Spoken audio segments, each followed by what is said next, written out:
Anybody could have ran for 100 yards behind this offensive line, but Jahmyr Gibbs does it differently.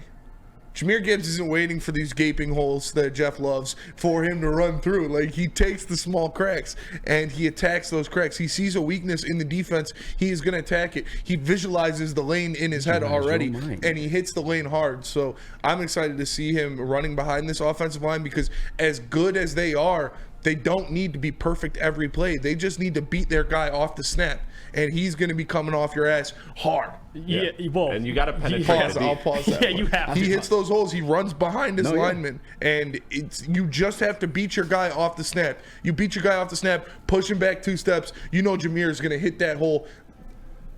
You're fine. Keep going. You know he's going to hit that hole, and he is going to make the most of it. I think the first level, the O-line, they'll clear the way for him, but the second, third level, like making dudes miss, I think that's clearly Jahmyr. Yes. You know what I mean? Like the 20-yard runs, the amount he has, that's all Jahmyr. A million. That's where I'm at. It's like a happy marriage, because like, if you go back to, and I only know this because I watched it play like 50 million times this weekend because it was so fucking beautiful. But and I don't even know how many yards it was. It's crazy how many times I did watch it. I want to say it was like 30 or something like that. But the one he had, there was like only 4 offensive linemen for the Detroit Lions, obviously, like 4 blockers, and there's 5 defenders.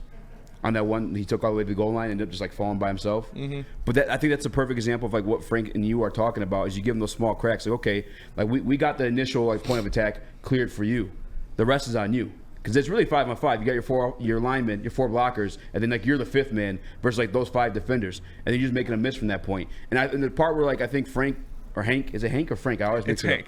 It's Hank Fraley. Hank Fraley. I think that's the point Hank is making, is because like you look at this team. You talked about it earlier this week. We're second in the league when it comes like rushing, but that's a big part of it. Mm-hmm. Like once you have those big chunk yards, that's what's putting you up in the category. And the big thing behind rushing is, running back's a piece of it. But for this team specifically, the offensive line's a huge part of it, because it hasn't mattered who's been behind them at all. And it's crazy that, I mean, obviously I think Jahmyr's taken some time to develop a little bit. Obviously he didn't see the field as often as a lot of people wanted him to begin the season as a 12th overall pick. But he looks the part, man. It's to the point where I'm willing to call him a top 10 back. We had a discussion yesterday of him about possibly being a top 5 back. Mm-hmm. And then it sounds crazy when you hear it out of context, but then sit back and think to yourself, okay, how many guys am I taking over Jahmyr Gibbs right now?